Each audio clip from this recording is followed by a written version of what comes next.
The ambulance siren cut through Chicago's midnight air like a blade through silk. Mercy General Hospital's emergency entrance doors flew open, paramedics rushing a gurney through fluorescent corridors where everything smelled of antiseptic and fear. The woman on the stretcher wore torn designer clothes soaked in crimson, her face the color of old snow. Blood pressure dropping. Internal bleeding probable. ETA to surgeon. Unknown. Victoria Chen's eyes opened just wide enough to see ceiling tiles racing past. Her mouth formed words her lungs couldn't support. Please, make it fast. I don't want the pain. The nurse gripping her hand looked panicked. De Reyes is stuck in traffic 8 minutes out.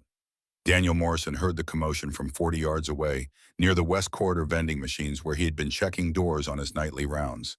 His security uniform was wrinkled from 6 hours of wearing it, radio clipped to his belt, flashlight heavy in his pocket. He'd worked this shift for 4 years, knew every sound the building made. This sound, chaos mixed with medical urgency, triggered something deeper than training. He ran. The ER nurses were already moving when he burst through the double doors, but their movements carried hesitation. Procedure without a doctor present meant waiting, stabilizing what could be stabilized, praying the bleeding stayed internal. Daniel's eyes swept the scene in 2 seconds.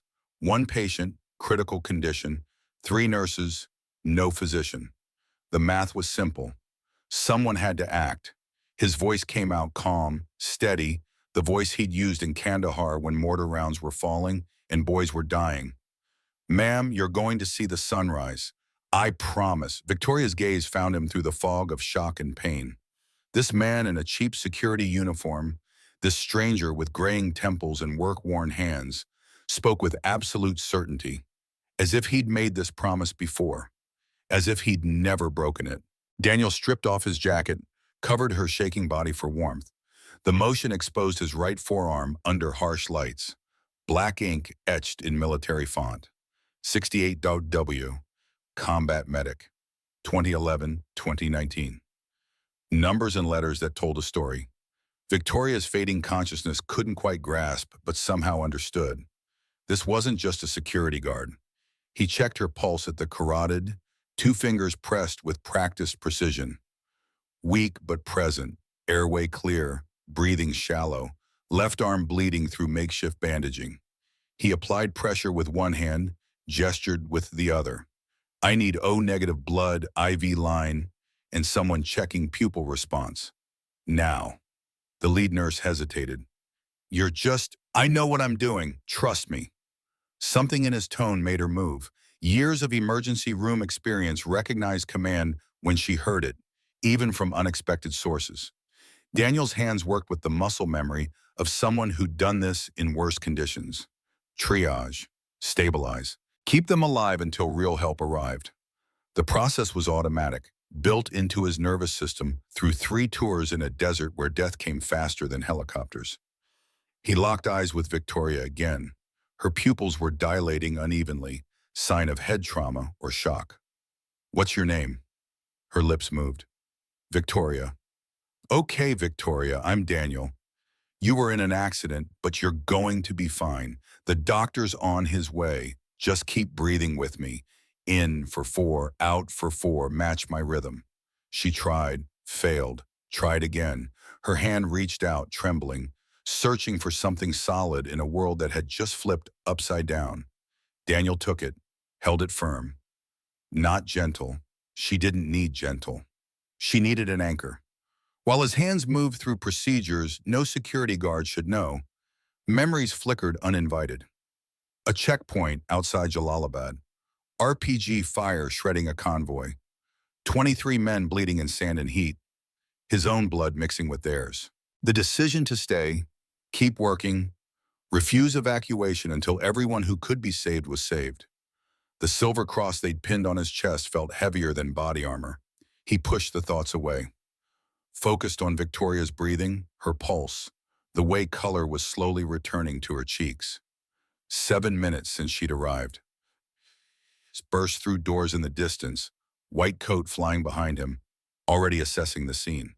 The doctor's eyes went to the monitors, to Victoria, to Daniel, then back to the monitors. Numbers that made sense. Vitals stabilizing. Professional work. You did this? Daniel stepped back, making room. Just kept her steady, Doc. Darius moved into position, hands already working, but his gaze lingered on Daniel for 3 seconds too long. You saved her life.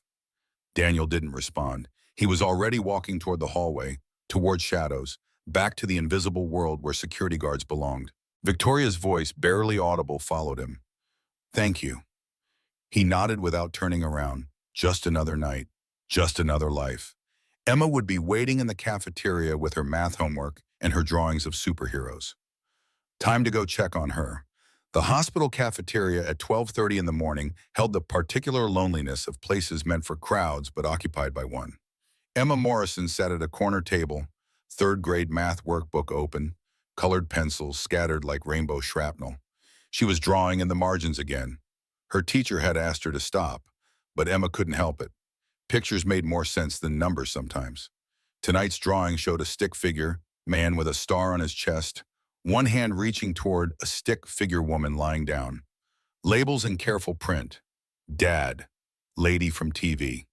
Miss Paula, the night shift nurse who brought Emma hot chocolate 3 times a week, set a steaming cup beside the workbook. Your daddy working hard tonight, sweetie?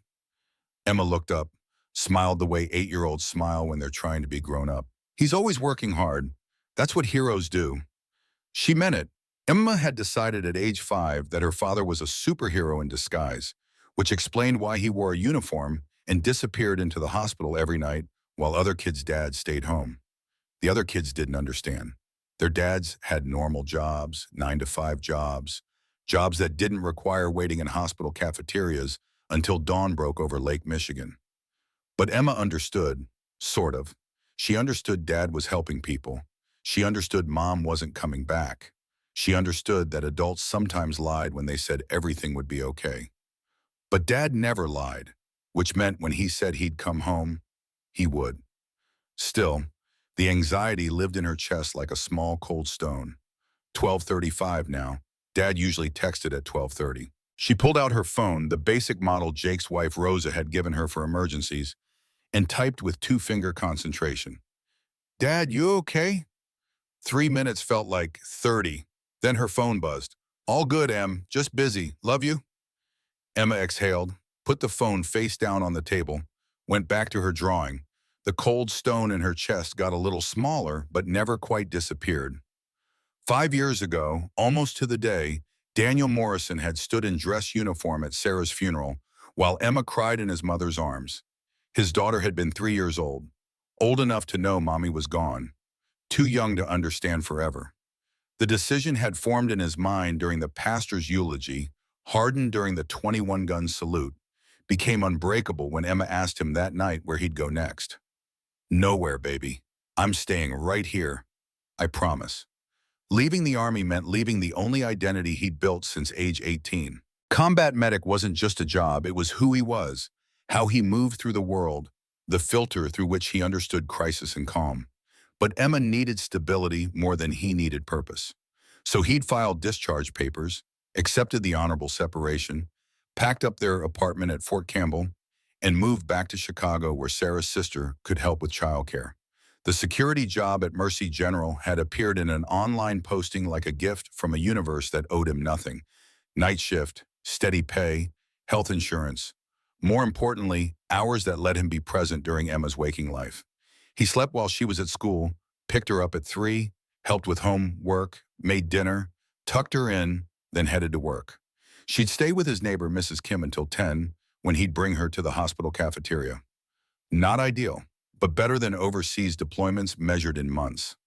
Daniel walked the empty corridors now, flashlight beam cutting through dimness. First floor, second floor, checking doors, testing locks, looking for anything out of place.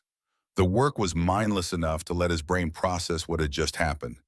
He'd gone full medic mode in the ER. Muscle memory had taken over, years of training overriding 4 years of deliberate suppression. He'd broken his own rule. Stay invisible, don't draw attention, let the past stay buried. Victoria Chen's face floated in his memory. The fear in her eyes, the way she grabbed his hand like a drowning person grabbing a rope, the coldness in her voice later. I don't like owing people. He pushed it away. Not his concern, He'd done his job. She'd live. End of story. His phone buzzed. Text from Jake Martinez. Heard you went full medic mode tonight. Coffee at 2? Daniel checked the time. 1:45. His break started in 15 minutes.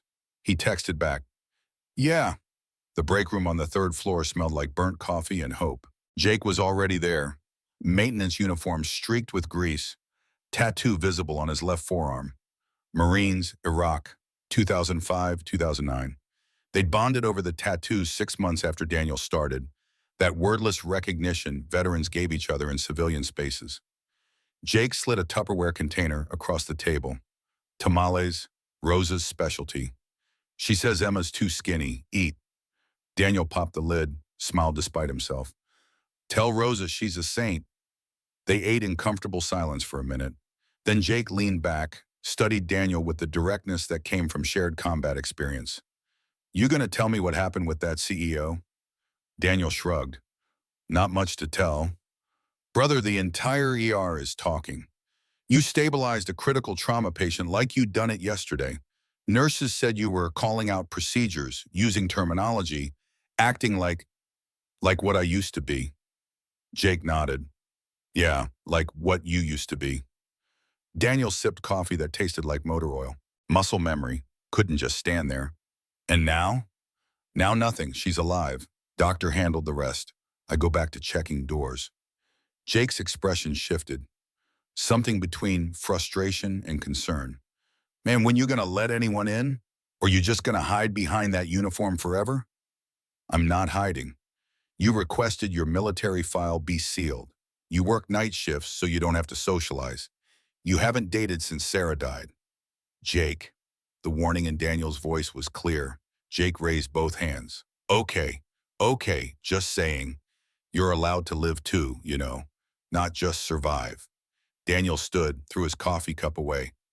I'm living. For Emma. That's enough. Is it? The question hung in the air between them. Daniel didn't answer because he didn't have an answer. He left the break room, went back to his rounds, tried not to think about the way Victoria Chen had looked at him when he'd said just live better. Like he'd stabbed her instead of saved her. At 3 a.m., he checked on Emma one more time. She was asleep now, head pillowed on her backpack, math homework incomplete. He draped his jacket over her shoulders, tucked a strand of hair behind her ear. She stirred but didn't wake.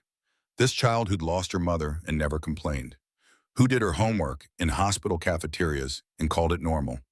Who drew pictures of heroes because she needed to believe the world had them. Daniel's throat tightened. Some wounds never stop bleeding.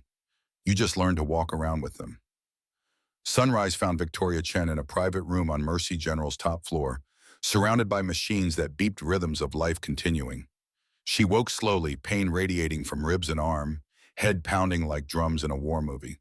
Sunlight poured through floor-to-ceiling windows, downtown Chicago spreading out below in steel and glass in morning traffic.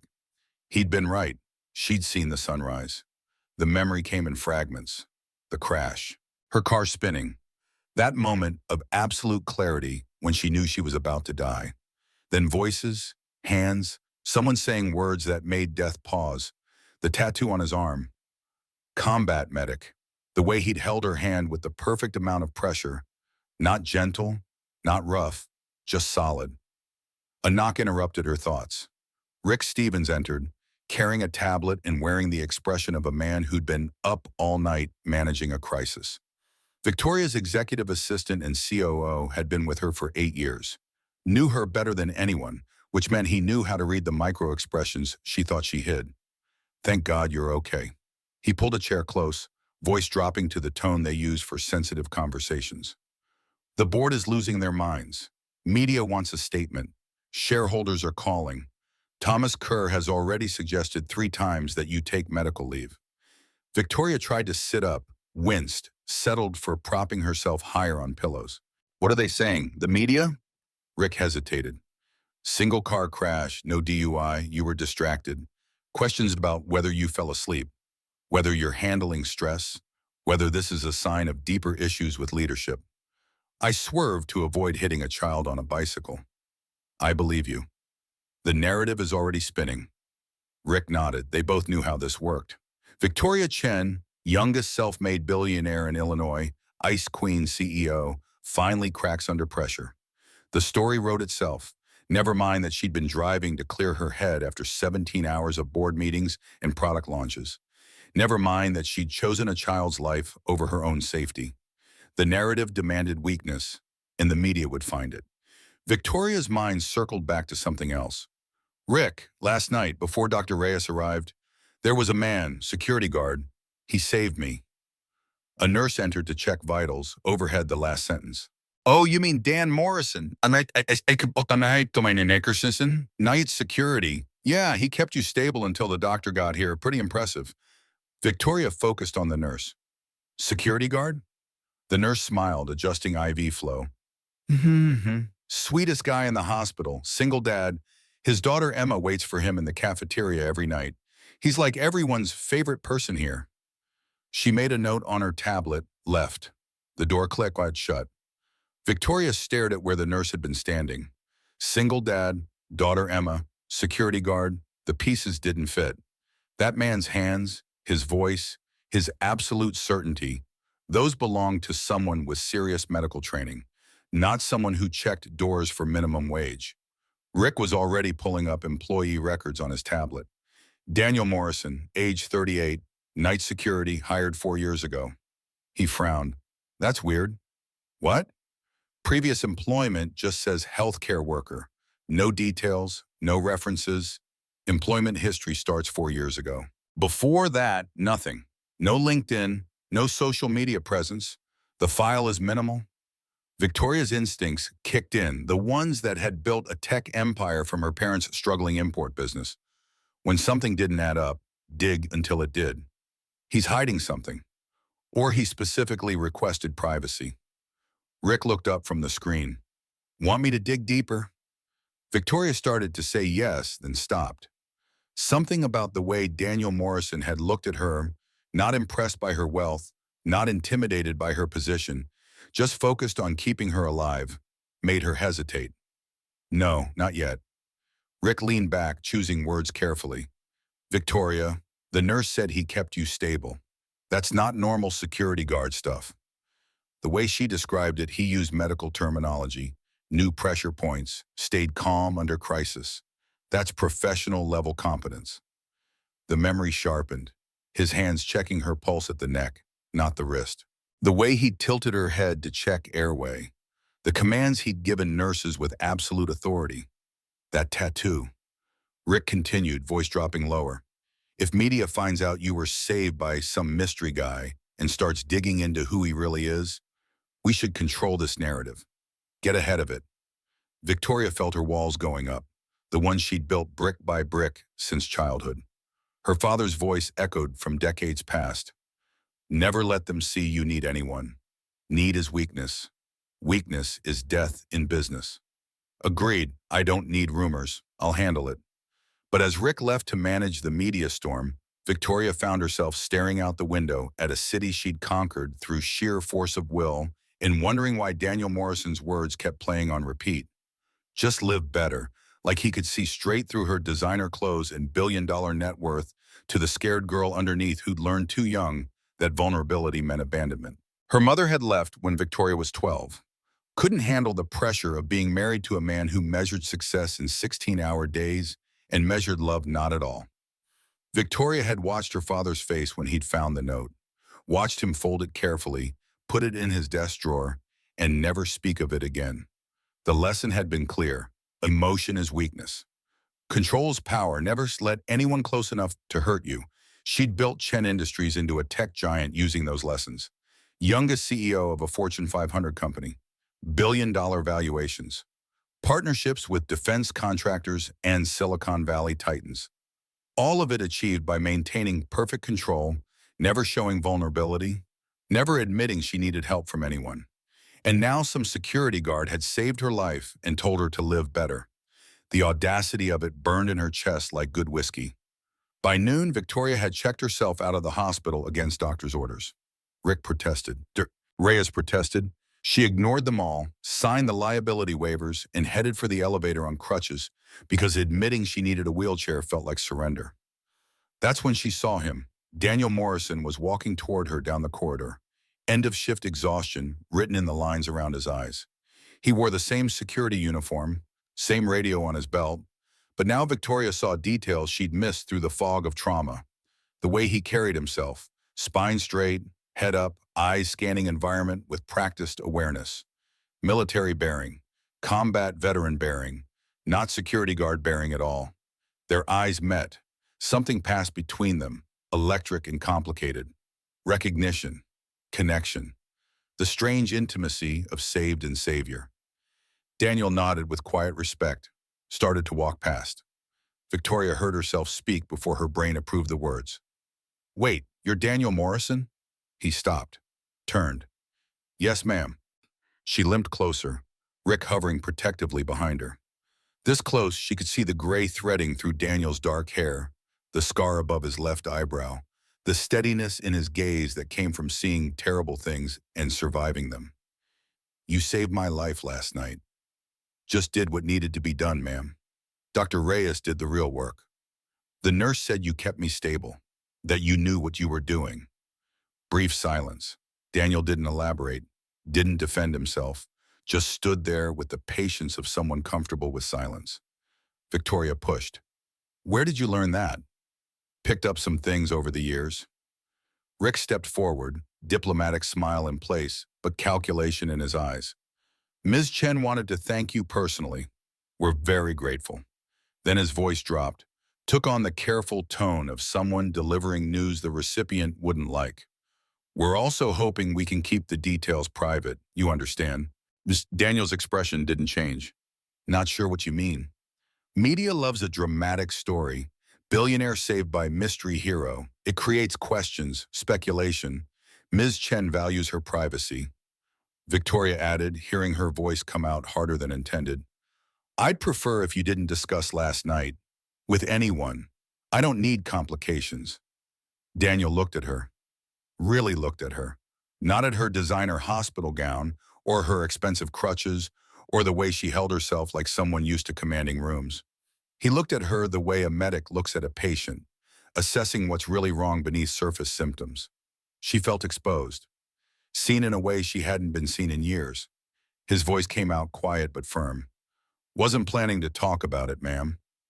Relief flooded through her. Good. I appreciate your discretion. Awkward silence stretched between them. Victoria tried for warmth, for human connection, the skills that had never come naturally. If there's anything I can do for you, Daniel cut her off. Don't need anything, ma'am. The words stung more than they should have. Victoria felt her walls going higher, defense mechanisms clicking into place. Well, I don't like owing people. Daniel held her gaze for 3 seconds. In those seconds, Victoria saw judgment. Not harsh, not cruel, just the quiet assessment of someone who'd seen enough of the world to know what mattered and what didn't. Then he spoke, voice gentle but cutting straight to bone. Then don't, ma'am. Just live better. He turned and walked away before she could respond. Victoria stood frozen, those 4 words echoing in her skull like grenades. Just live better.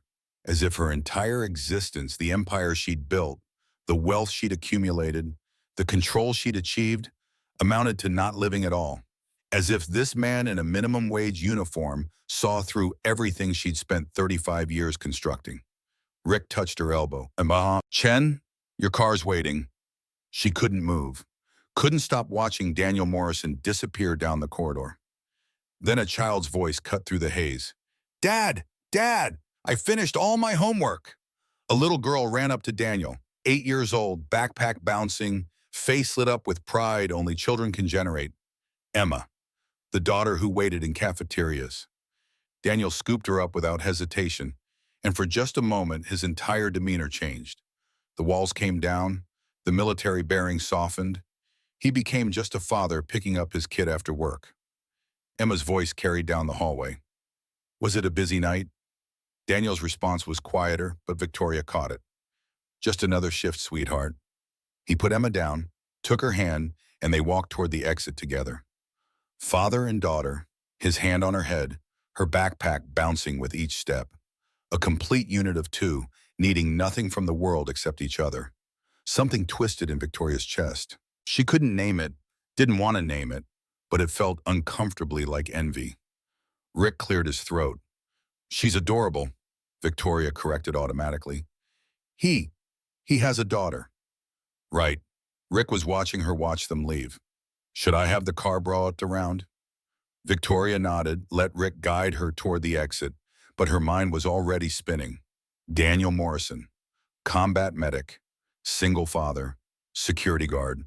A man who'd saved her life and then told her to live better, as if she wasn't already living at maximum capacity, as if there was some other way to exist she'd missed entirely. The thought should have been absurd. Was absurd. Victoria Chen didn't take life advice from security guards. Except the words wouldn't stop echoing. Just live better, just live better, just live better. 2 hours later, Victoria sat at the head of a conference table in Chen Industries headquarters, surrounded by 12 board members who'd known her since she was 23 and hungry enough to eat glass. Thomas Kerr, in his 60s and skeptical of everything, led the charge. Victoria, we're concerned. This is the second serious incident in your family in 5 years. Victoria's spine straightened despite the pain in her ribs. My father's stroke was not an incident, Thomas. It was a medical emergency. But your single car crash alone at 11 p.m. on a Thursday? Thomas spread his hands. The optics are concerning. Shareholders are asking questions. The media is circling. We need to address this. Sarah Lim, the only other woman on the board and usually Victoria's ally, spoke gently. We're not questioning your competence. We're asking if you need support. Time off. This company will survive a few weeks without you at the helm. Victoria felt her walls going up higher, concrete reinforcing steel. They were circling like predators sensing weakness. Take time off meant step aside. Step aside meant someone else takes control. Someone else takes control meant everything she'd built could crumble.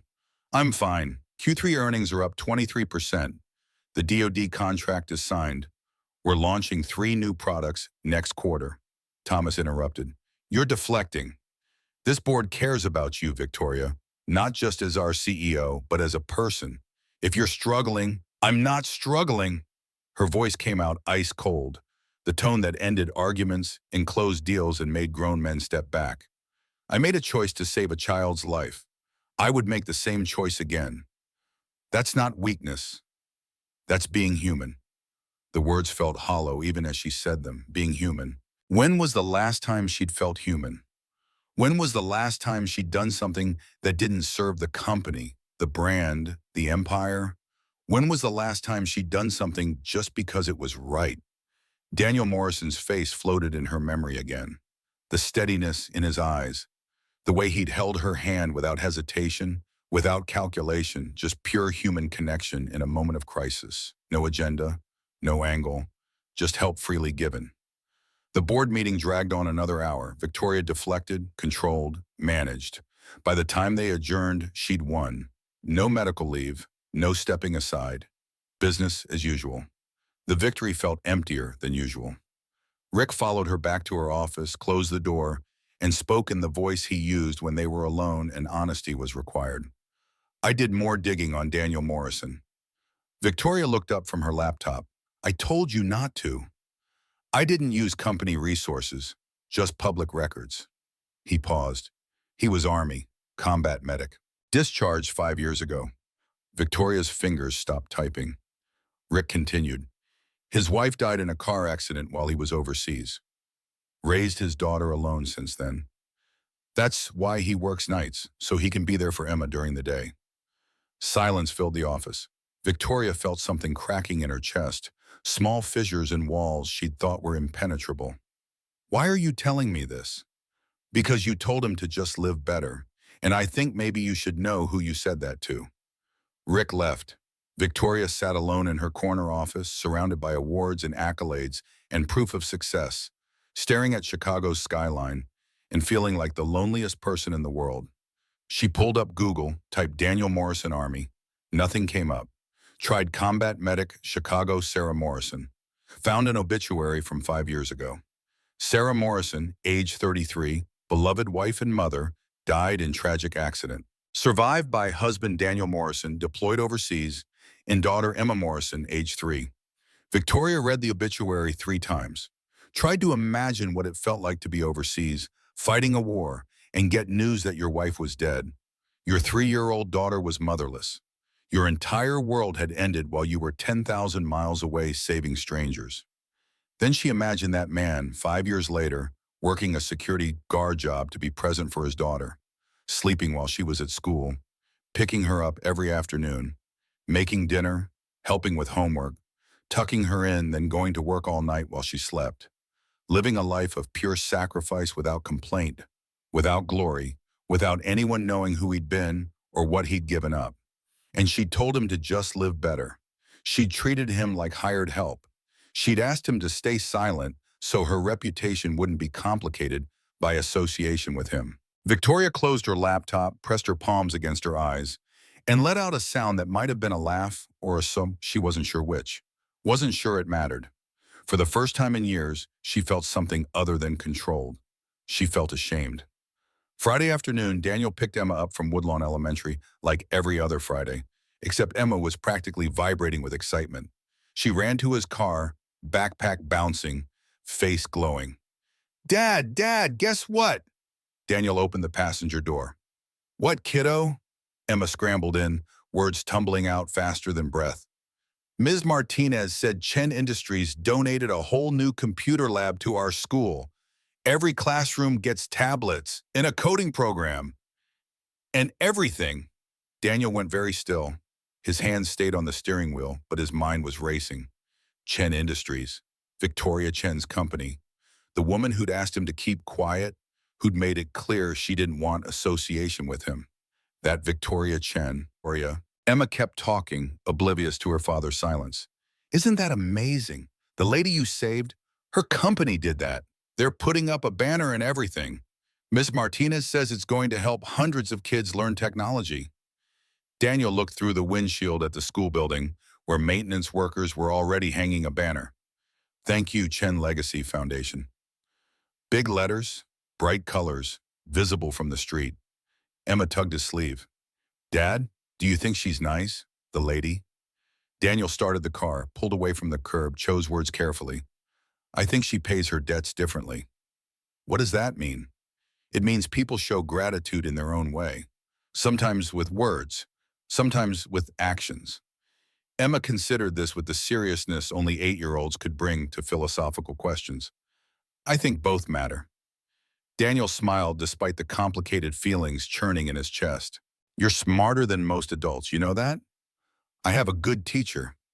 The compliment hit harder than Emma knew. Daniel drove them home through Chicago traffic. Processing. Victoria Chen hadn't thanked him directly, but she'd made sure Emma's school benefited. Made sure hundreds of kids got resources they needed. Was that genuine gratitude? Guilt? PR? Part of him was angry. Why not just say thank you like a normal person? Why make everything a chess move? But another part, the part that had spent 5 years learning to see past surface actions to underlying motivations, respected it. She was helping kids, not making it about herself, not turning his heroism into her PR opportunity, just quietly doing something good. Maybe that counted for something. Saturday, Daniel took Emma to the library. She checked out 5 books, all about doctors and nurses. Sunday morning, she drew more pictures of people helping people. Sunday afternoon, Jake came over with Rosa and their kids, and they all went to Grant Park. Emma played with Jake's daughter while Daniel and Jake watched from a bench. Jake broke the comfortable silence. "You gonna tell me how you're really doing?" Daniel didn't pretend not to understand. "I'm fine." "Brother, your wife died 5 years ago. You work nights. You never date. You don't have friends except me. That's not fine. That's surviving." "What's the difference?" Jake turned to look at him directly. "Fine means you're healing. Surviving means you're bleeding slow." Daniel watched Emma on the playground, laughing with complete freedom, and felt the familiar guilt twist in his stomach. "I wasn't there when Sarah needed me. I was saving strangers in a desert while my wife was dying on a Chicago street. Emma lost her mother because I chose duty over family." "That's bullshit, and you know it." "Is it? Because it feels pretty fucking true from where I'm sitting." Wish Jake's voice went quiet, the tone he used when dropping truth bombs. "You can't save everyone, Dan. And you can't punish yourself forever for being human. Sarah wouldn't want this. She'd want you to actually live. The words echoed uncomfortably. Just live better. Live.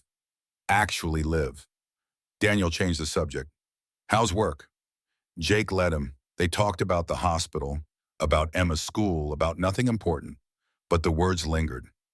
You can't punish yourself forever. As if punishment had an expiration date. As if someday the guilt would just stop. Sunday night, Daniel's shift started at 10. Emma came with him, settled into the cafeteria with homework and hot chocolate. By midnight, Daniel was making his rounds, checking doors, nodding to nurses, doing the job that paid rent and kept Emma fed. Dr. Reyes found him near the ER. Morrison, got a minute?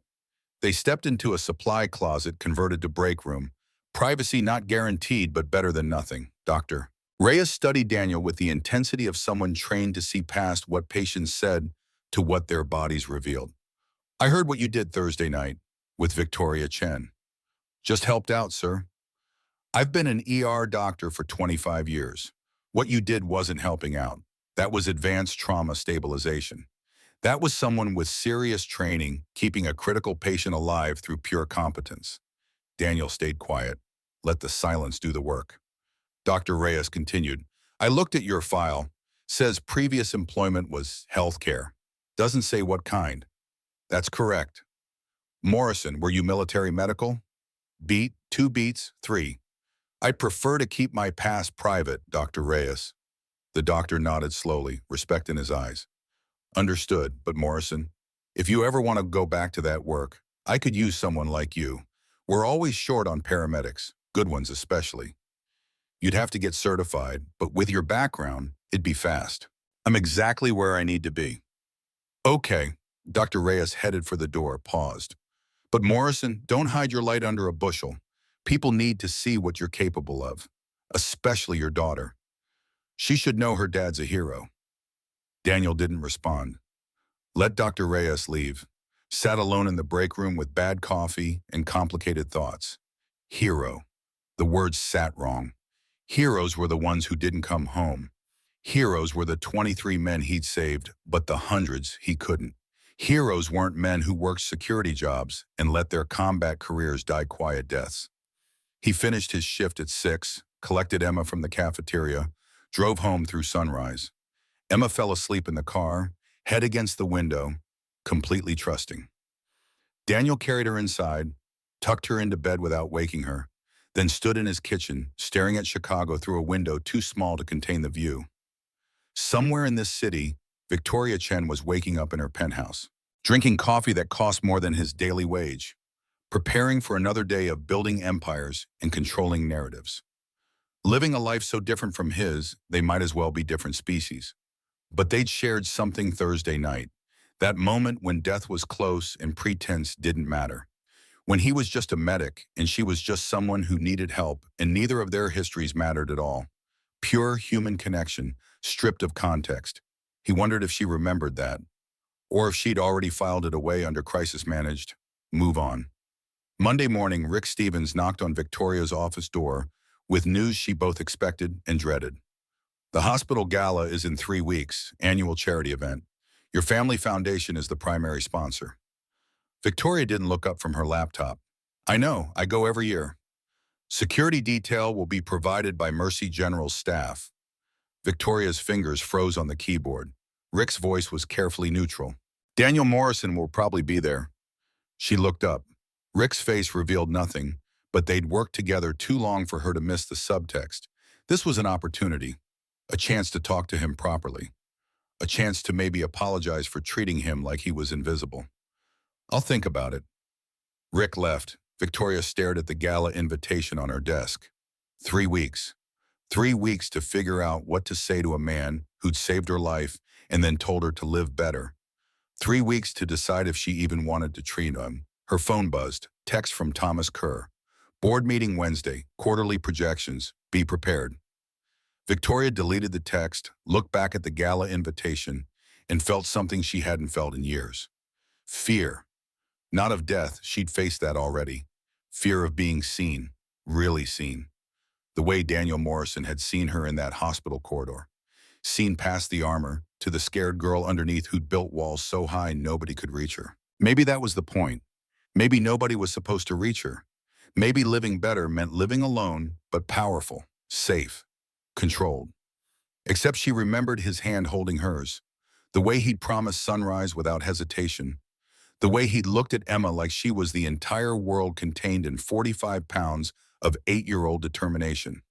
And Victoria wondered for the first time in her adult life what it felt like to be someone's entire world, to be chosen, to be worth sacrifice. The thought terrified her more than the crash had. 3 weeks passed like water through fingers. Victoria attended board meetings, launched product lines, gave interviews where she smiled and said recovery was progressing well. At night, alone in her penthouse, she stared at the gala invitation and wondered what she'd say when she saw him again. The Mercy General Annual Charity Gala fell on a Saturday in late October, when Chicago's autumn turned cold enough to remind people winter was coming. Victoria stood in her bedroom at 6 p.m., stylist hovering, makeup artist touching up foundation, trying to look like someone who belonged in a midnight blue gown that cost more than most people's monthly rent. Rick appeared in the doorway. "Car's here, you ready?" Victoria studied her reflection. Perfect hair, perfect makeup, perfect dress. She looked like the CEO the world expected. "Do I look approachable?" Rick's eyebrows rose. In 8 years, she'd never asked that question. "You're asking me that?"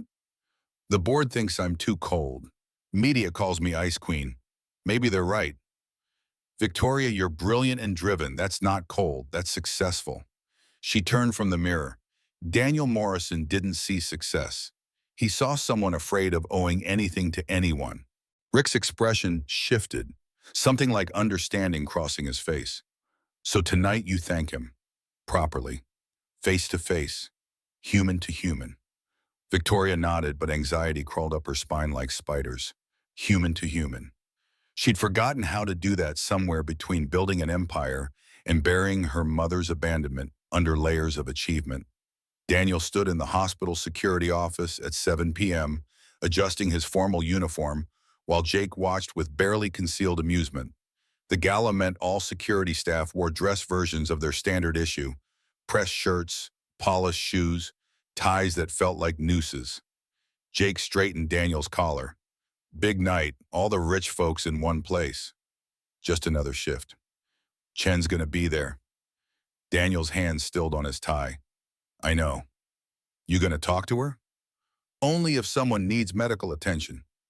Jake laughed, but his eyes held concern. "Brother, you're impossible. She's been asking about you."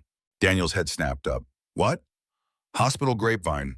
Apparently she's called Dr. Reyes twice, asked questions about the night of her accident, about you specifically." Daniel finished with his tie, grabbed his radio, probably just covering liability bases. Or maybe she's trying to figure out how to apologize without looking weak. "Not my problem."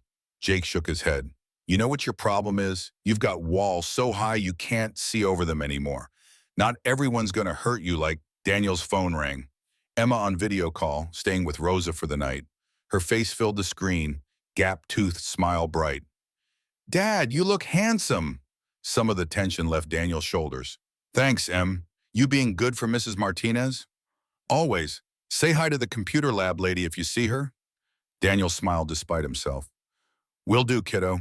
He ended the call, looked at Jake. "I'm not building walls. I'm just being realistic. People like Victoria Chen don't actually see people like me. We're background noise." "Then why'd she donate to Emma's school?" Daniel had no answer for that. The gala transformed Mercy General's grand ballroom into something from a different world. Crystal chandeliers, white tablecloths, servers carrying champagne on silver trays. 300 guests in designer clothes, politicians mixing with doctors, mixing with donors, everyone performing the careful dance of wealth and influence. Daniel stood near the main entrance with 2 other security guards, checking credentials, directing guests, staying invisible. Professional smile. "Yes, sir. Right this way, ma'am." The role required disappearing into the background, which suited him fine. Then Victoria's town car pulled up to the red carpet. She emerged like something from a movie, midnight blue gown catching light, photographers' cameras flashing. Poised, powerful, every inch the billionaire CEO. But Daniel saw what cameras couldn't, the slight hesitation before she smiled, the way her hand gripped her clutch too tight, the micro-expression of someone performing confidence rather than feeling it. Their eyes met across 50 feet of crowd and camera flashes. 1 second. 2. Something passed between them, electric and complicated. Then she looked away first, let herself be swept into the ballroom by assistants and admirers. Daniel returned to checking badges, but his awareness tracked her movement through the room like sonar. Couldn't help it. Combat training made you notice threats, and Victoria Chen felt dangerous in ways that had nothing to do with weapons. By 9 p.m., the speeches had started. Victoria took the stage, spotlight bright, and delivered remarks about healthcare access and community support. Her voice carried authority, perfect cadence, practiced pauses for applause. She announced a $5 million pledge from Chen Legacy Foundation for emergency services expansion. The room erupted in approval. Daniel watched from the back, noting details others missed. She gripped the podium, edges white-knuckled. Her smile didn't reach her eyes. She was performing, not present. Gave speeches like someone going through motions because the script demanded it. He wondered if anyone else could see how lonely she looked up there. 9:23 p.m. The lights flickered once, twice. Fire alarms shrieked through speakers, cutting off Victoria mid-sentence. Confusion rippled through the crowd. Someone shouted from the left side of the ballroom, "Help! Someone help!" Panic started spreading. Daniel was already moving, muscle memory overriding thought. He cut through the crowd like water finding cracks, arrived at a cluster of people backing away from something on the floor. Elderly man, late 60s, collapsed near the dessert table. Face blue, clutching chest, not breathing. Daniel dropped to his knees, checked carotid pulse. Nothing. No breath. Cardiac arrest. His hands moved automatically, interlocking fingers over sternum, beginning compressions. Hard. Fast. Counting under his breath. Someone call 911. Now. Another security guard radioed for ambulance. Daniel continued. 30 compressions, 2 rescue breaths. Check for pulse. Nothing. Again. 30 compressions. His arms burned, but he didn't stop. Couldn't stop. This was what his hands were built for. 45 seconds. 1 minute. The crowd had gone silent, watching this security guard perform CPR with the precision of someone who'd done it in worse conditions. Dr. Reyes appeared, medical bag in hand, dropped it beside Daniel. "What have we got?" Daniel didn't break rhythm. "Cardiac arrest, 90 seconds, no pulse yet." They worked together, synchronized. Dr. Reyes pulled out a portable defibrillator, charged it. "On my mark, clear." Electric shock. The man's body jerked. Daniel immediately resumed compressions. Another shock. More compressions. Then a gasp. Coughing. Eyes fluttering. The man was breathing. Paramedics burst through doors, took over, loaded him onto a stretcher. Dr. Reyes stood, helped Daniel up. "He's stable. Because of you." Daniel stepped back, ready to fade into shadows where security guards belonged. But applause started. 1 person, 2, then the entire room. Standing ovation, cameras turning, phones recording. Daniel's instinct screamed run, but he stood there, uncomfortable, looking for an exit. Then he felt it. Eyes on him. Looked up. Victoria stood on stage, frozen, staring at him with an expression he couldn't read. Recognition. Shock. Something deeper. Their gazes locked across the ballroom, and Daniel saw the exact moment understanding hit her. This wasn't just a security guard who'd gotten lucky twice. This was someone with serious training. Someone who'd hidden an entire identity. A guest grabbed Daniel's arm. "Young man, you saved his life." Daniel deflected. "Paramedics did the real work, sir." But cameras were already turning, phones recording, media sensing a story. Security guard saves life at charity gala. Same guard who'd saved Victoria Chen a month ago. Questions starting to form. Who is this guy? What's his background? Why does a security guard have combat-level medical skills? Daniel caught Jake's eye across the room. Jake's expression said what Daniel was thinking. "You're blown." Victoria cut the gala short, told Rick she needed to leave immediately. Her mind was spinning. She'd watched Daniel work on that man with the same precision he'd used on her. Watched trained professionals defer to him. Watched him command a crisis situation like someone born to it. This wasn't normal. This wasn't a security guard with basic first aid training. This was someone with deep expertise, hidden behind a minimum wage uniform. By 10:30 p.m., Victoria was in a Chen Industries conference room with Rick, demanding answers. I need Daniel Morrison's complete personnel file, everything Mercy General has. Rick hesitated. Victoria, it's almost 11. HR won't. I'm on the hospital board. Wake someone up. 20 minutes later, Patricia Wong, Mercy General's HR director, arrived in sweatpants and exhaustion, carrying a manila folder she clearly didn't want to surrender. Ms. Chen, this is highly irregular. Employee privacy. Victoria's voice went cold, the tone that closed billion-dollar deals. Get it. Patricia disappeared, returned with a second folder, thicker than the first. Employee requested military service details remain confidential per privacy laws. Full records available only to HR director and for emergency background checks. Victoria held out her hand. I'll take both. Patricia placed them on the table, left reluctantly. Victoria opened the public file first. Basic information. Name, age, position, hire date. Previous employment listed simply as healthcare worker. Emergency contact. Emma Morrison, daughter, age 8. The sealed file was different. Victoria's hands trembled as she pulled documents free.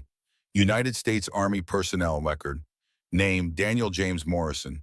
Military occupational specialty, 68W Combat Medic Service. Dates, 2009-2019, 10 years. Deployments, Afghanistan, 3 tours, 2012, 2015, 2018. Decorations and awards. Silver Cross for Valor, 2017. Purple Heart, 2016. Army Commendation Medal, X3. Combat Medical Badge. Afghanistan Campaign. Medal with Campaign Stars. Victoria read the Silver Cross citation 3 times, each reading making her chest tighter.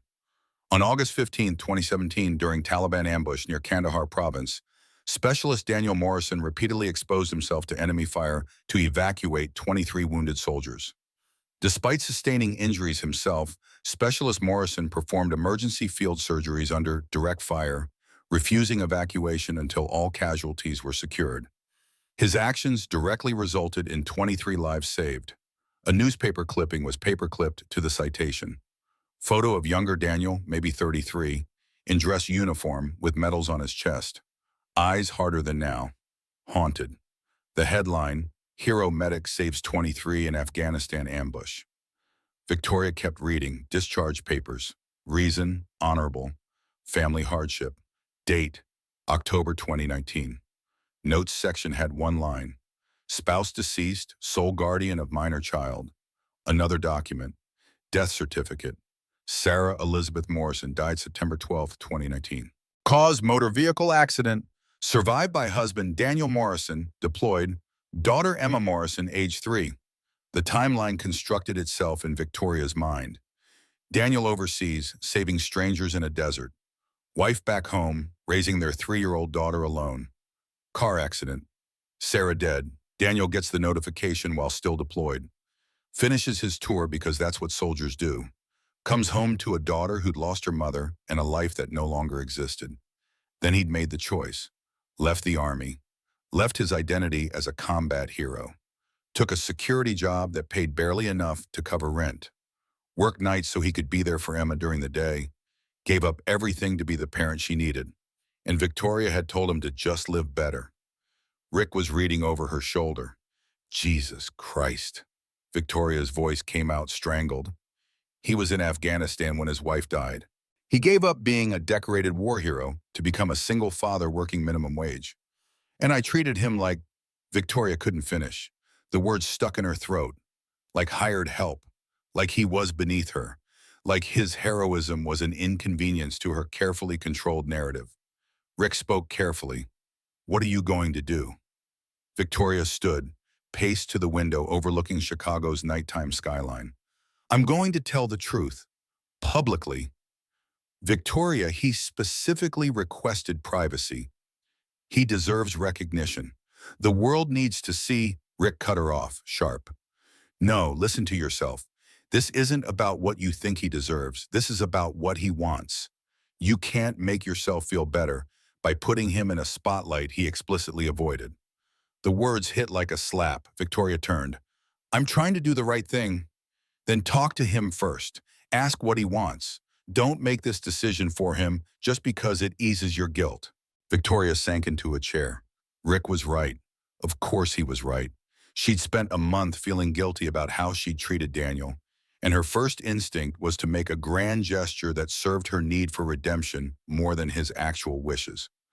What do I do? Rick's voice softened. You go to the hospital tomorrow. Find him. Apologize face to face. Not in front of cameras, not with PR teams, just you and him and the truth. Monday morning, 6 a.m., Victoria waited in Mercy General's lobby wearing jeans and a sweater. No designer clothes, no makeup, just herself, raw and terrified, waiting for Daniel's shift to end. He appeared at 6:15, exhaustion written in every line of his body, saw her, stopped. Confusion crossed his face. Victoria stood. Hi, what are you doing here? I wanted to apologize in person, not on camera, just to you. Daniel's expression didn't change, but something flickered in his eyes. Surprise, maybe, or suspicion. You didn't need to come all the way here. Yes, I did.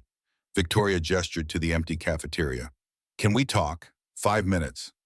Daniel nodded, led her to a table far from anyone else.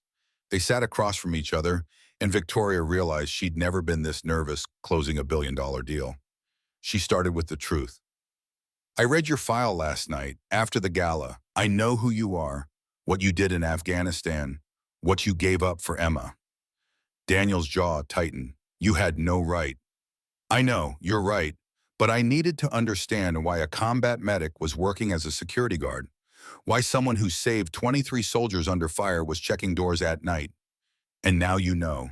Victoria leaned forward. When I told you to just live better, I thought I was dismissing someone beneath me, someone whose opinion didn't matter. But you weren't beneath me. You were, her voice cracked. You've sacrificed everything, your career, your identity, your own grief, all for Emma. And I have nothing. I built an empire, but I didn't build a life. Daniel studied her with those steady combat medic eyes that saw past surfaces to underlying damage. What do you want from me, Victoria? Hearing him use her first name felt intimate, dangerous. I want to apologize, properly, for treating you like you were invisible. Okay, apology accepted. I want to do more. I want to... Why? Daniel's voice stayed gentle but cut straight through her prepared speech. Why now? You had 3 weeks. Could have called, could have come by, but you didn't. Victoria felt tears threatening, forced them back. I was afraid. Of what? Of admitting I was wrong, of showing weakness. Daniel's expression softened fractionally. You don't owe me anything. You never did. That's my job. Not security, helping people. That's who I am. I don't keep score. But don't you want recognition? Don't you want people to know what you've done? No, the word was absolute. I want to pick up my daughter and go home. That's all I want. Victoria felt something crumbling inside her. That's not all you deserve. Daniel stood, preparing to leave. Maybe, but it's all I'm asking for. Victoria stood too, desperate. What if I could help Emma? College fund, medical expenses, anything? No. Please, let me... Miss Chen. Daniel's voice was kind but firm. We're fine. Silence stretched between them. Then Daniel's expression shifted slightly, something like sympathy crossing his features. But if you really want to help, there are vets at support groups who need housing, employment, families here who can't afford medical bills. Help them. Victoria grabbed onto the lifeline. Yes, okay, I can do that. Not as PR, not with cameras, just help. I will. Daniel picked up his jacket. My shift's over. Emma's waiting. Victoria found herself saying his name. Daniel. He stopped. Thank you for everything, including this conversation. He nodded, left. Victoria stood alone in the cafeteria, feeling more lost than she'd felt since her mother walked out 23 years ago. Tuesday morning, the world exploded. Victoria was in her office when Rick burst through the door, face pale. We have a problem. He turned on the television. News anchor, serious expression, footage rolling. Breaking news. Chicago billionaire Victoria Chen was saved not once but twice by the same man, a security guard with a secret past. Phone video from the gala played, showing Daniel performing CPR with professional precision. Cut to interview with a gala guest. He was incredible, like he'd done this 1,000 times, military precision. Social media hashtags scrolled across the screen, shot "Who's Daniel Morrison" trending. Reddit threads dissecting his background. Someone had found the 2017 article about the Afghanistan ambush. Holy shit, this is the same guy who saved 23 soldiers. Headlines appearing in real time. Did Victoria Chen try to hide her hero's story? Billionaire's gratitude, silence and secrecy. The security guard who saved a CEO, and she never said thank you. Victoria felt her stomach drop. How did they find out? Rick's voice was grim. Gala guests posted videos. Media connected the dots. Now they're asking why you never mentioned him. Why you stayed silent about being saved by a war hero. Victoria's phone exploded with notifications. Board members calling, shareholders demanding statements, media requesting interviews. The narrative she tried to control was spinning wildly out of reach. That afternoon, Chen Industries held an emergency board meeting. The temperature in the conference room could have frozen water. Thomas Kerr led the attack, voice cold with anger. Victoria, this is a disaster. Stock is down 8%. Customers are threatening boycotts. Chen Industries doesn't value veterans. That's the headline. Sarah Lim looked genuinely hurt. Why didn't you tell anyone? Why hide that a decorated war hero saved your life? Victoria fought to keep her voice steady. I was respecting his privacy. He asked me not to talk about it. Thomas slammed a hand on the table. It doesn't look like respect. It looks like shame. Like you were embarrassed to be saved by a mere security guard. The words stung because they contained truth. Victoria had been embarrassed. Not of Daniel, but of needing help, of being vulnerable, of owing her life to someone she'd initially dismissed. Another board member spoke up. The optics are terrible. Media is destroying us. Unless you control this narrative, Thomas interrupted. We're discussing a vote of no confidence. The room went silent. Victoria felt the floor disappear beneath her feet. What? Sarah's voice was gentle but serious. Victoria, we care about you. But your judgment lately, the accident, the secrecy, now this backlash. We're concerned you're not in the right headspace to lead. Rick stood, surprisingly forceful. With respect, this board is overreacting. Victoria made the ethical choice. She prioritized Daniel Morrison's wishes over PR. That's integrity. Thomas turned on him. Rick, you're not... I'm COO. I have a voice. And I'm saying Victoria did the right thing, the hard thing. You want to throw her out for that? The room erupted in argument. Victoria sat at the head of the table, watching her empire threaten to crumble, and made a decision. She stood, voice cutting through chaos. I'll do a press conference. Tomorrow, 2 p.m., no script, no PR team, just me and the truth. Thomas's eyes narrowed. And say what? Everything. Why I didn't speak up. What Daniel told me. What I learned. She met each board member's gaze. And if the board wants me to step down after that, I will. The room went quiet. Sarah spoke first. Victoria, I'm serious. If my judgment is that compromised, maybe you're right. Maybe I need to step back, but not before I tell the truth. She walked out before anyone could argue, Rick following close behind. Across Chicago, Daniel Morrison was making dinner for Emma when his daughter's voice cut through the kitchen. Dad, you're on TV. He dropped the spatula, ran to the living room. News footage played across the screen, his face from the gala, his younger face from the 2017 Afghanistan article. Reporters discussing his heroism and Victoria's silence. Emma's eyes were wide with wonder and confusion. Everyone knows now. Daniel's phone had been exploding for hours. He'd turned it to silent.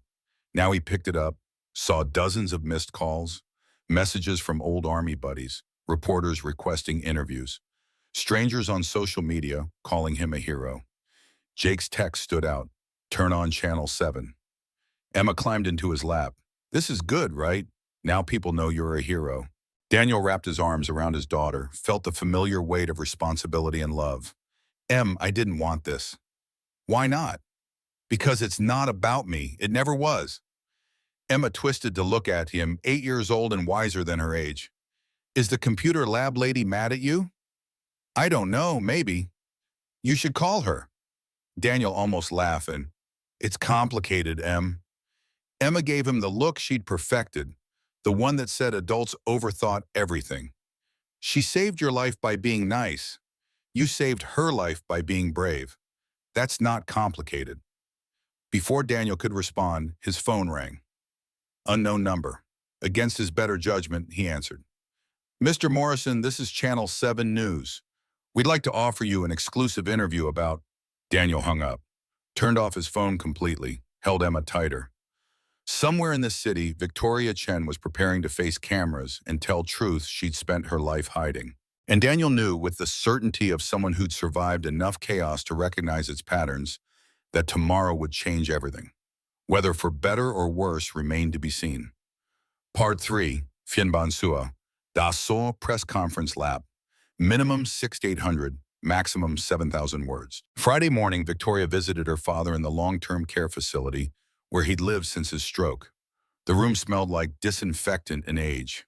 Her father sat in a wheelchair by the window, left side of his body still paralyzed, speech slurred, but eyes sharp. He gestured to the television, news coverage still playing clips from 2 days ago's press conference. Stupid, Victoria sat across from him. I know. Weak. Maybe. Her father's working hand clenched the armrest. Words came slow, difficult, but determined. I taught you. Never show weakness. Victoria felt tears threatening again. Seemed she couldn't stop crying lately. I know what you taught me, Dad. Build walls, control everything. Never need anyone. Never admit failure. Survive. Survive isn't the same as live. Her father's face twisted with frustration, trying to form words his damaged brain couldn't quite access. Finally, you threw away empire. I'm trying to find something more important than empire. Nothing more important. Victoria leaned forward, took his working hand. You're wrong, Mom knew it. That's why she left. She couldn't live in a world where success mattered more than connection. Her father's eyes went hard. They'd never discussed her mother's abandonment. It was the family shame, buried under achievement and wealth. Victoria pressed on. I'm 35 years old. I have $1 billion and 0 friends. I can't remember the last time I laughed without calculation. I built everything you wanted me to build, and I'm completely empty inside. Silence. Her father looked away, jaw working. Daniel Morrison has nothing except a daughter who adores him and a life built on actual values. And he's happier than I've ever been. Victoria squeezed his hand. So yes, I threw away the empire, and I'd do it again. Her father pulled his hand free, turned his wheelchair toward the window. Conversation over. Victoria stood, kissed his forehead, left. In the hallway, she finally let herself cry, grieving for the relationship they'd never have and the mother who'd escaped before Victoria could learn from her. The elevator ride down felt like descending through layers of her past. Childhood memories surfaced unbidden. Her father's office, always closed. Her mother's packed suitcase by the door that final morning. The note Victoria had found years later, hidden in her father's desk. I can't breathe in this life anymore. I'm sorry. Victoria had spent 23 years proving she could breathe in that life, could thrive in it, could become even more successful than her father. And she'd succeeded, built an empire larger than his, made more money, achieved more recognition, and ended up just as alone. Her phone buzzed as she reached the lobby, text from Patricia Wong at Mercy General. Ms. Chen, I probably shouldn't tell you this, but Daniel Morrison submitted his resignation this morning. Victoria's stomach dropped. She called Patricia immediately. Effective immediately, Patricia explained, voice sympathetic. Media attention, he said. Can't do his job with cameras following him everywhere. Can't have Emma exposed to constant scrutiny. Victoria hung up, stared at her phone, felt panic rising. She'd destroyed his quiet life. Her confession had painted a target on him.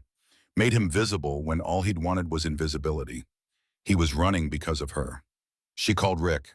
I need Daniel Morrison's home address. Victoria. Rick, please. 10 minutes later, she had it. Logan Square, modest apartment building. She drove there herself. No driver, no security, just her in jeans and a sweater knocking on a door she had no right to knock on. Daniel answered, surprise flashing across his face before settling into wariness. Ms. Chen. Victoria, please. He didn't invite her in. They stood in the doorway, awkward and tense. Victoria forced herself to speak. I heard you resigned. News travels fast. Because of the media attention? Because of what I said? Daniel's expression didn't change. Partly. I'm so sorry. I didn't mean to destroy your privacy. I was trying to make yourself feel better. The words hit like a physical blow. Victoria stepped back. That's not, I wanted to honor you. By making a decision about my life without asking what I wanted. Daniel's voice stayed gentle, but the accusation landed hard. Victoria, you did the same thing twice. First, you asked me to stay silent for your comfort. Then you made me public for your redemption. Both times it was about what you needed. Victoria felt her throat closing. He was right. Completely right. You're right. I know. What can I do to fix it? Daniel leaned against the door frame, exhaustion written in every line. Nothing, it's done. Media will move on eventually. Until then, Emma and I lay low. I'll find another job. Somewhere quieter. Desperation made Victoria's voice crack. Don't leave. Please, I'll issue a statement. Tell them to leave you alone. I'll hire security. Whatever you need. I don't want your money or your statements. I want my quiet life back. That's not possible now. Emma's voice called from inside the apartment. Dad, who's at the door? Daniel glanced back. Just a minute, Em. To Victoria. I need to go. Wait, please, can we talk? Properly, not like this. Daniel studied her, something shifting in his expression. Not forgiveness, more like recognition of shared damage. Come by the foundation office Monday. 1 p.m. We'll talk then. The door closed. Victoria stood in the hallway shaking. She'd come to apologize and somehow made things worse. Pattern of her life. Good intentions paved with control issues and inability to actually listen. She sat in her car for 20 minutes, forehead pressed against the steering wheel, trying to remember how to breathe. Her press conference had been meant to honor Daniel. Instead, it had driven him away. Another person she'd hurt while trying to help. Her phone rang. Rick. The board wants an emergency meeting. They're threatening to... Victoria cut him off. Tell them no. I'm done with board meetings. I meant what I said yesterday. I'm stepping back. Victoria, they're your company. They're your company now. You're CEO. Make the decisions. She hung up, stared at her reflection in the rearview mirror, saw her mother's eyes looking back. The same fear, the same realization that the life you'd built was a cage. The difference was her mother had run. Victoria was trying to stay and do the hard work of changing. She drove home, called Rick again. The veteran fund, I needed operational immediately, full staff, real programs, everything Daniel suggested. Rick's voice was careful. Victoria, these things take time, months to set up properly. I don't have months. I have however long it takes for Daniel Morrison to leave Chicago. Make it happen. Victoria, Rick, please, this is the only thing I can control right now. Let me control it. Silence, Then, okay, I'll make calls, but Victoria, you need to slow down. You're spiraling. I know, but sometimes you have to spiral all the way down before you can climb back up. She hung up, paced her penthouse until dawn broke over Lake Michigan, and wondered when she'd become the kind of person who destroyed everything she touched. The weekend passed in a blur of phone calls and planning. Rick assembled a team. Victoria signed checks. By Sunday night, they had office space rented, staff hired, initial programs outlined. 72 hours of manic energy poured into proving she wasn't just performing, that she could actually build something good. Sunday night, alone in her penthouse, Victoria pulled out a legal pad and wrote a letter she'd never send. Daniel, I don't know how to be a person who doesn't control everything. I don't know how to help without making it about me. I don't know how to apologize without making it worse. but I'm trying to learn. The foundation is real. The veteran programs are real. The housing, the employment services, the mental health support, all real, not PR, not redemption theater. Just an attempt to do what you told me. Live better. I understand if you never want to speak to me again. I've earned that. But please don't leave Chicago because of me. Emma deserves stability. You deserve peace. I'll stay out of your way. Thank you for seeing me when I couldn't see myself. V, she folded the letter, put it in a drawer, knew she'd never have the courage to give it to him. Monday arrived cold and gray, November wind promising winter. Victoria stood in the Chen Legacy Foundation offices, newly established in a renovated building near Pilsen, at 12:30 p.m., 30 minutes before Daniel was scheduled to arrive. If he arrived at all, the space looked good, professional but warm. Veterans already filling out housing applications in the waiting area, social workers conducting intake interviews, a library corner where kids could do homework, a small playground visible through back windows. Rick appeared at her elbow. You built this in 3 days. I had motivation. He might not come. I know.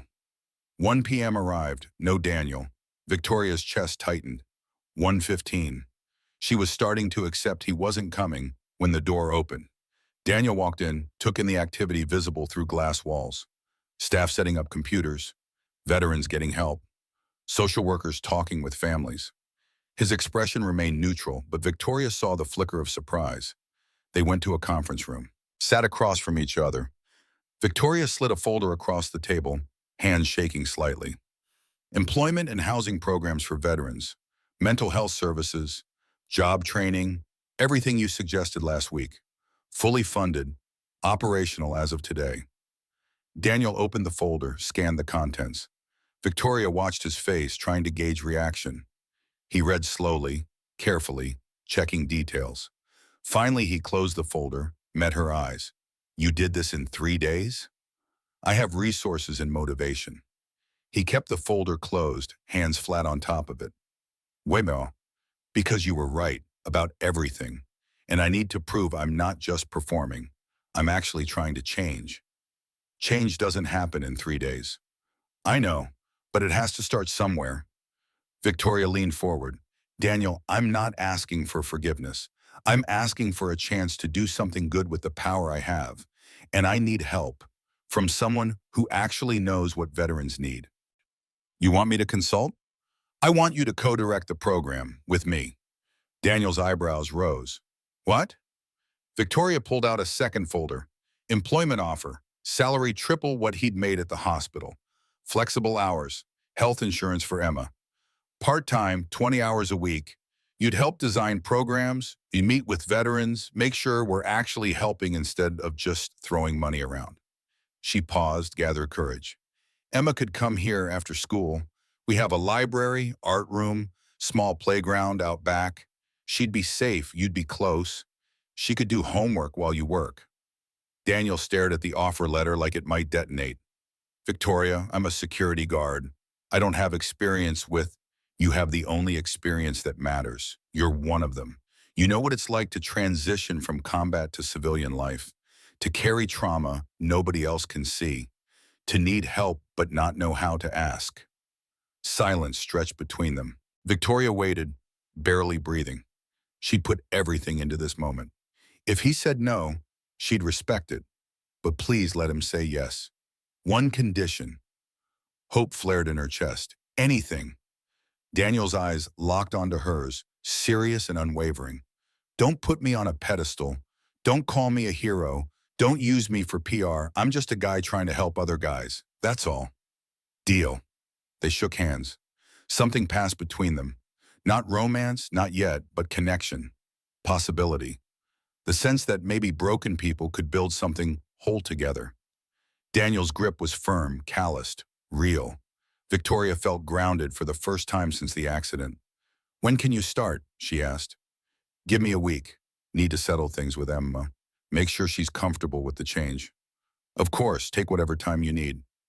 Daniel stood, picked up both folders. I'll read through these tonight. Have notes by next Monday. Thank you. He paused at the door. Victoria. This? He gestured at the office, the programs, everything. If it's real, if you're serious, this could actually help people. It's real, I promise. He nodded, left. Victoria sat alone in the conference room, feeling lighter than she'd felt in weeks. Not fixed, not forgiven, but maybe, possibly on the right path. The next 6 months unfolded like a time-lapse photograph of two lives slowly intertwining. November became December. Daniel started at the foundation with careful distance, professional boundaries firmly in place. He interviewed veterans, assessed needs, designed intake protocols. Victoria watched him work with quiet competence. The same focus he'd brought to saving her life now applied to rebuilding others. They worked in parallel at first. Victoria handled funding, board relations, political connections. Daniel handled programs, veteran outreach, hands-on services. They communicated through memos and brief check-ins, both maintaining careful space. Emma started coming to the foundation after school in mid-November. She'd set up at a library table, spreading homework and colored pencils like she'd done at the hospital cafeteria. But here, other kids came too, children of veterans in the programs. Emma made friends easily, her natural empathy drawing others to her. Victoria watched from a distance, didn't interfere, didn't try to force connection. But sometimes she'd bring Emma hot chocolate, leave it on the table with a smile. Emma always said thank you with the same gap-toothed grin. December brought the foundation's first housing project, 50 apartments for homeless veterans, move-ins starting before Christmas. Daniel worked 18-hour days that week, helping veterans move, fixing furniture, making sure everyone had food and basic supplies. Victoria showed up at 9 p.m. on December 20th with pizza for the volunteers. Found Daniel in an empty apartment, assembling a bed frame alone. Need help? He looked up, surprised. I've got it. I know, but 4 hands are faster than 2. They worked in silence for 20 minutes, the only sounds metal clicking into place and occasional instructions. When the frame was assembled, they sat on the floor, backs against the wall, sharing lukewarm pizza. You don't have to do this, Daniel finally said. Do what? The grunt work. You're the founder. You could be at board dinners or donor events. Victoria took a bite, chewed slowly. Those events don't change lives. This does. Daniel looked at her sidelong, something shifting in his expression. You really meant it when you stepped down. Yeah, I really did. They finished the pizza in comfortable silence. Outside, Chicago's December wind rattled windows. Inside, the apartment smelled like fresh paint and new beginnings. January arrived with brutal cold and the foundation's employment program launch. Daniel ran weekly support groups for veterans transitioning to civilian work, resume workshops, interview practice, job placement assistance. Victoria attended one session in late January, sitting in a circle of 12 veterans, feeling completely out of place in her designer jeans and cashmere sweater. But Daniel had invited her, and she'd promised to listen more than control. A veteran named Marcus spoke first. I got the job at the warehouse. Start Monday. First steady work in 3 years. The group applauded. Marcus's eyes were wet. Couldn't have done it without you all. Without this place, I was ready to give up. Daniel's voice was quiet but firm. You didn't give up. That's what matters. You kept showing up. Another veteran, Sarah, one of the few women in the program, raised her hand. I'm struggling with the nightmares. Can't sleep. It's affecting my training. Daniel didn't minimize or dismiss. Have you connected with Dr. Chen, our mental health coordinator? Yeah, she's helping, but I feel weak needing it. Victoria found herself speaking before thinking. I saw a therapist for the first time last month, after my accident, after everything that happened. I spent 35 years thinking needing help meant weakness. I was wrong. The room went quiet. All eyes on her. Victoria felt exposed but didn't retreat. Asking for help is the bravest thing any of us can do. It means admitting we can't fix everything alone, that we're human. Marcus nodded slowly. Ms. Chen's right. I didn't believe it until I walked through those doors. But she's right. After the meeting ended, Daniel walked Victoria to her car. February wind cut through their coats. Thank you for sharing today. Victoria shrugged. Just being honest. Still, these guys respect honesty. They can smell bullshit from a mile away. You showed up real. That matters. Something warm spread through Victoria's chest. Not attraction, not exactly. More like recognition. Like he saw her actually trying and it mattered to him. "How's Emma adjusting?" she asked.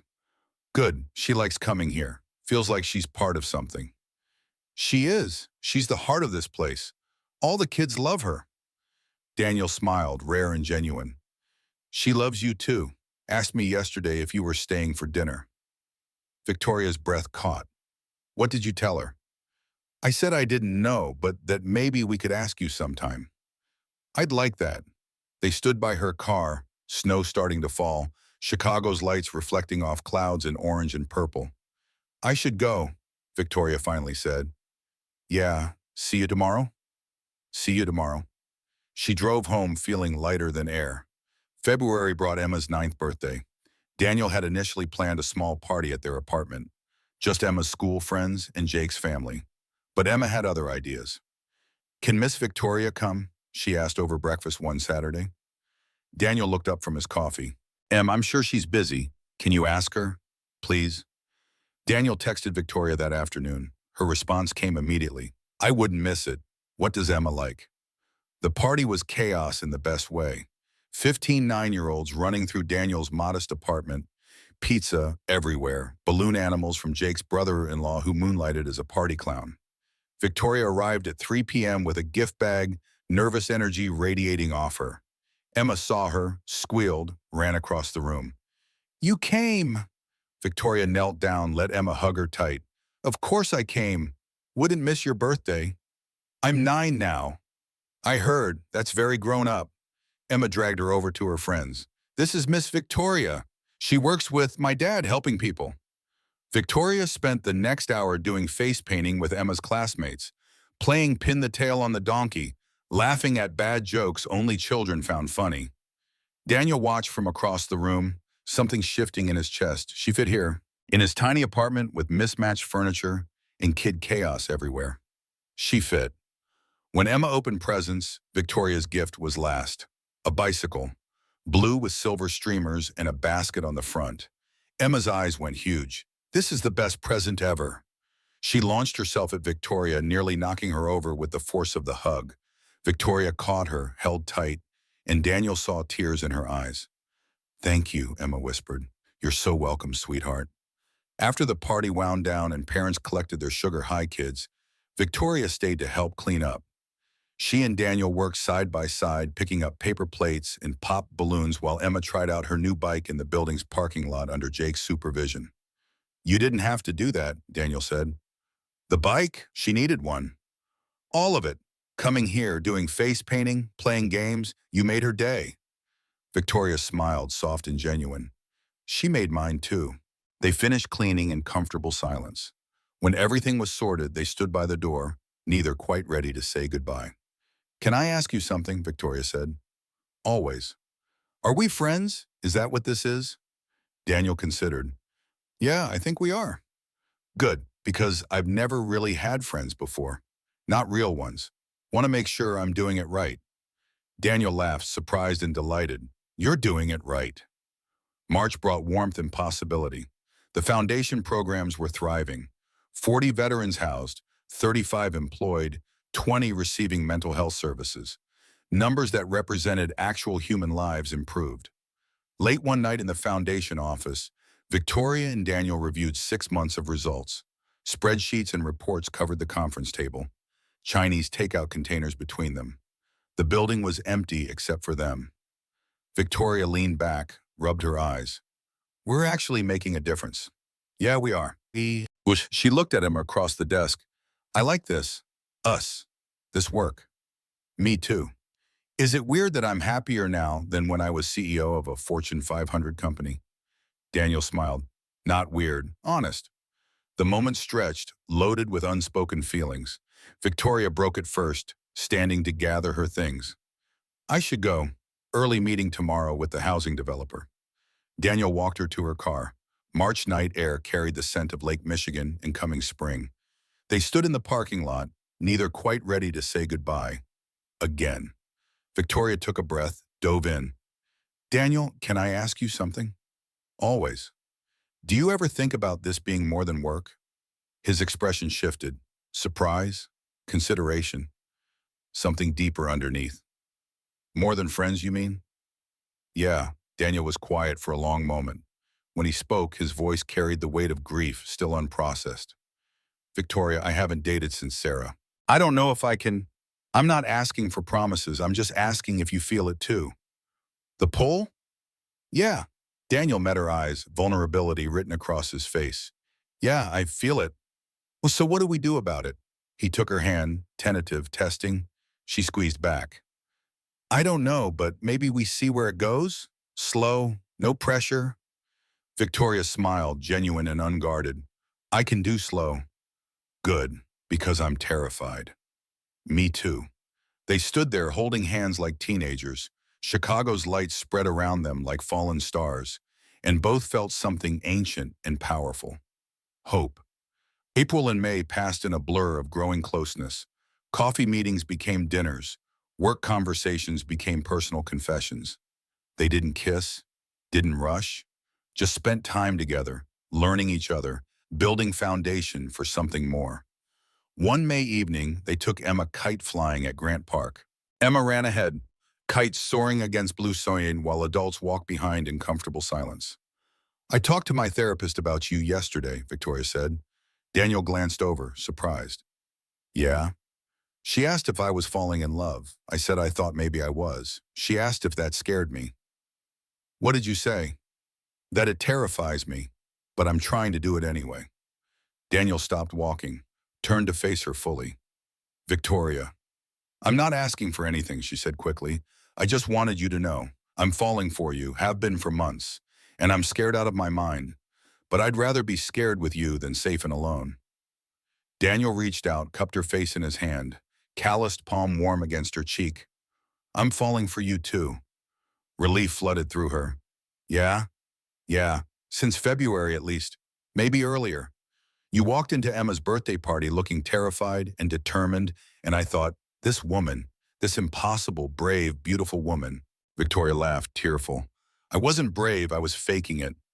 Same thing sometimes. Emma's voice called across the park. Miss Victoria, Dad, come hold the kite with me. They looked at each other, smiled, walked together toward Emma. When they took the kite string together, their hands touched, fingers intertwining naturally. Emma watched with satisfaction, then ran off to play with another kid nearby. She's not subtle, Daniel said. No, but she's not wrong either. Summer brought heat and deeper connection. They still hadn't kissed, hadn't taken that final step, but they were together constantly, working, eating meals, taking Emma to movies and museums in Navy Pier.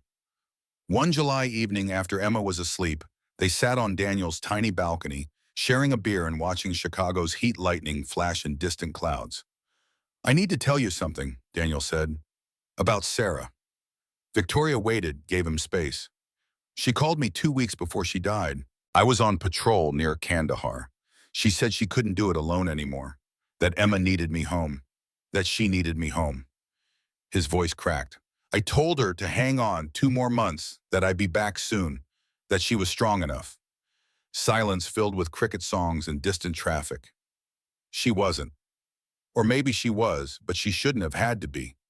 I chose duty over her, over Emma, and she died because of it. Victoria reached across, took his hand. You couldn't have known. But I should have listened, should have requested leave, should have put my family first just once, or Daniel. Listen to me, B. Victoria squeezed his hand hard. You're human. You made a choice that made sense at the time. You can't punish yourself forever for not knowing the future. 23 soldiers are alive because I stayed. Emma doesn't have a mother. How does that balance? It doesn't. It can't. But Daniel, she shifted to face him fully. You can't save everyone. And Emma doesn't need you to be perfect. She needs you to be present, which you are, every single day. Daniel's face crumpled. Victoria pulled him into her arms, held him while he cried for the first time in 5 years. Great shaking sobs that came from somewhere deep and broken. She just held him, let him grieve, offered no platitudes or false comfort. When he finally quieted it, he pulled back, wiped his eyes. Sorry. Don't apologize. Not for that. Not ever. He looked at her, really looked, and saw someone who understood what it meant to carry impossible guilt, who knew what it felt like to destroy everything you touched while trying to help. Thank you. Always. That night before she left, they stood by her car in the summer darkness, cicadas singing, humidity thick enough to swim through. Can I kiss you? Daniel asked, voice rough from crying. Please. He kissed her like a man who'd forgotten how, tentative and gentle. She kissed back like a woman learning for the first time what connection felt like. Not performance, not calculation, just pure human want and need and hope. When they pulled apart, both were shaking. I should go, Victoria whispered. Yeah, but come back tomorrow? Always. August brought the announcement that changed everything. The Morrison Center for Community Healing would open in October, a comprehensive facility offering free healthcare, mental health services, veteran support, job training, and community programs. Chen Legacy Foundation's flagship project.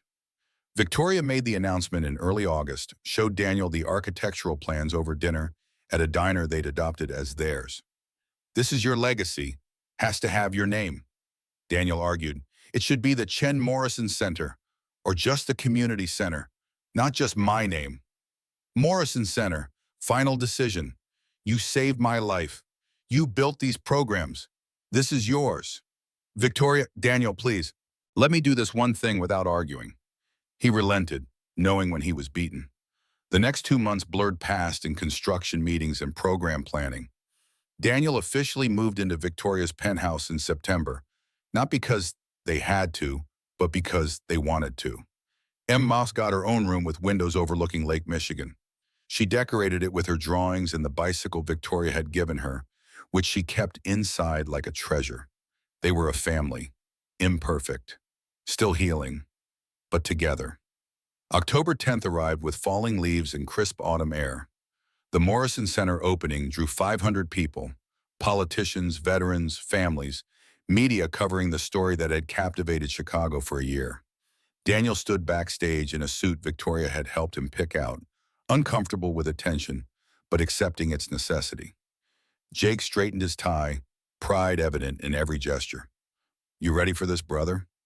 No, but I'm doing it anyway. Emma appeared, 9 years old in a navy dress Victoria had chosen with her, holding Victoria's hand. The sight struck Daniel with unexpected force, his daughter and the woman he loved, together, comfortable, like they'd always belonged together. Victoria saw his expression, smiled. You look terrified. I am terrified. Good, means you care. The ceremony began with speeches from politicians and donors. Dr. Reyes spoke about community health care. Then Victoria took the podium, and the crowd quieted. 1 year ago, I nearly died in a car accident. The person who saved me wasn't a surgeon or someone with wealth or power. He was a father working night shifts to be there for his daughter during the day. She looked directly at Daniel standing off stage. Daniel Morrison taught me something I'd spent 35 years running from. That real strength isn't control or wealth or power. It's showing up for people who need you.